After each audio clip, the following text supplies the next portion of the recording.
Hello guys, in this video I will compare Gumloop and N8N, the two rising no-code automation tools in 2025, and I will help you to decide which one fits your workflow. So let's compare both of them.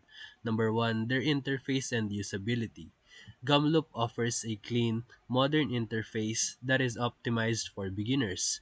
It's drag and drop intuitive and very visual, perfect for people who don't want to deal with complex nodes. On the other hand, N8N features a more developer-oriented interface.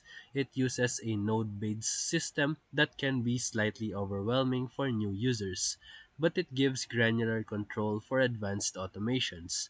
Number 2, integration options. Gumloop supports a decent list of popular apps like Google Sheets, Notion, Slack, and Stripe, but it's still expanding.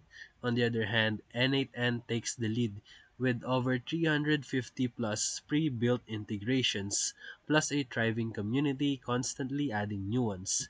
It also allows custom API integrations, making it great for more advanced scenarios. Number 3, hosting options. N8N is open source and self-hostable, giving users complete control over data privacy and infrastructure. But Gumloop is fully cloud-based. It's easier to set up, but it offers less flexibility in terms of server control and customization. Number 4, use cases and target users. Gumloop is ideal for solo entrepreneurs, marketers, and small businesses that wants fast result with minimal tech skills. On the other hand, N8N is better suited for developers, IT professionals, or startups that require complex workflows, API chaining, and back-end automation. Number 5, their pricing.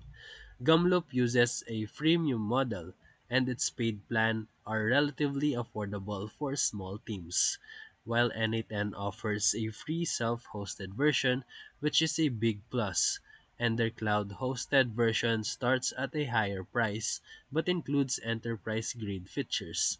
So for final verdict, if you are new to automation and you want a quick and no-fuss setup, you can go with Gumloop. But if you need deep flexibility, powerful integrations, and open source control, you can go for N8N. So if this video helped you, feel free to like and subscribe for more quick tutorials, reviews, and comparison videos. Thank you for watching.